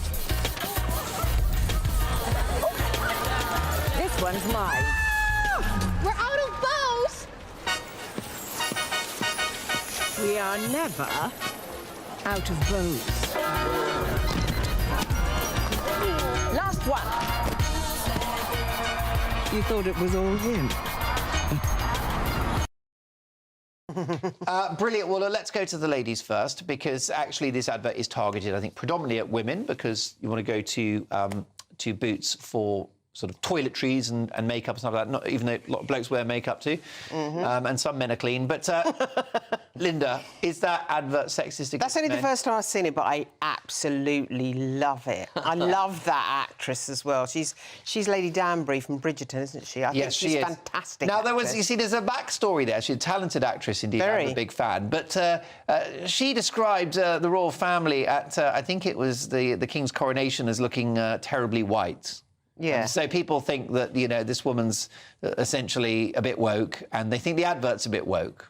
I think it's a funny advert. I think it's a glamorous advert. I think. What about poor old Father Christmas? I mean, you know, he's a legend, isn't he? Do we want to see him sort of, you know, flat out on the sofa? Oh, I think you've got to see. It is funny. You've got to have a sense of humour. Lisa. Yeah. No, I don't see there's any problem with it, to be honest. I mean, let's be honest, there'll be millions of women all over the country who go, yes. It's exactly what happens in my house. Yeah, this is what I do everything. All right. Well, listen, let me tell you that a person... Well, first of all, Peter Lloyd has been tweeting about this, who's with me on the panel. Have you got that tweet? No, we don't. Well, don't worry, we're going to get that tweet in a second. But no, what we're going to do first is we're going to get... Liz Kershaw has commented on it on Twitter now. Liz is a regular on Friday Night Live with Mark Dolan. Right, but my tweet was much better. Well, it is. We're going to come to that. BBC Radio, Liz Kershaw. Here's what she had to say, and I think she speaks for many, many thousands of people. So if we can get up... we don't have either of them. OK, well, don't worry. We'll come to it. Do you know what? I will get to... The essence of your criticism of this advert is what? There are roughly 60,000 actors in this country. Yeah. And Boots deliberately chose the one who described our royal family as terribly white. Now, I would say, cynically, that was a provocation. It was designed to garner attention, and it was also a very deliberate message aimed at white Britons. That is... So, what is it? What is the message? We believe in this critical race theory movement. We believe that white people are flawed, that white people are racist, and it was a very subtle nod to this new phenomenon called black supremacy, which Douglas Morey recently wrote about. Well, which, by the way, we've seen evidence from Dawn Butler's video about how she comes from some superior race or something, which doesn't have great historic precedent, does it, that kind of messaging? So it taps into all of that. And, you know, in one way, that's very shrewd because it's got a lot of people talking. You've just shown the advert in full. This is probably what Boots wanted. Yeah. But, you know, at the same time, it's yet another advert where the white man is an idiot and it's the black heroine who does all the work. It's like... All right, well, look, give me a break. let me be very clear. Give me a break. I don't think that Boots were offering any kind of supremacist messaging. Do you know what I mean? No, I think Boots love their customers of all colours and backgrounds. Boots is a great shop. I go there almost every day. I like Boots. But I just think that the advert is well, I don't know. I'm torn on this one, Lisa. I think it's a pro-women advert, I think it is. And also, I think what they're probably more interested in is she's from Bridgerton. And Bridgerton's Lady like Danbury. It's like this massive show. But is it right to choose somebody that made very offensive remarks about the race of the royal family? I mean, that is racist, isn't it? Well, the royal family... This actress said something racist about the royal family. Well, she didn't. She just said that the royal family's white. She didn't say something racist. She just said something stupid. She said terribly white. She's stupid. She's stupid. Well, look, the bottom line is she's a very popular actress. She's not here to defend herself. And I've got no doubt whatsoever that even her comments about the royal family were not intended in a racist manner. So, look, folks, there you go. It's all about opinions, isn't it? Next up, plenty of opinions in Headliners. Oh, we're done. Yep, I've got my pile of cream elsewhere. Tonight on Headliners, we have the comedic talents of Louis Schaefer and Paul Cox. We'll be talking about bad news for Crimea. A Trump expert has been saying some predictions about how things will end. We'll give you the details of that. Should Remembrance Day be decolonised? We'll be trying to work out what most of those words mean. And how women like to compete. Get the details. It's on the way next. No one competes with you, Steve. Absolute favourite of mine, Steve N. Allen, hosting Headliners next. Can I thank Peter Lloyd, great to have him back in the studio, Linda Jubilee and Dr. Lisa McKenzie. Well done to Faye and the whole team tonight. To, of course, young James. We're back tomorrow for My Big Opinion and My Take at 10. See you at 9. Headliners is next.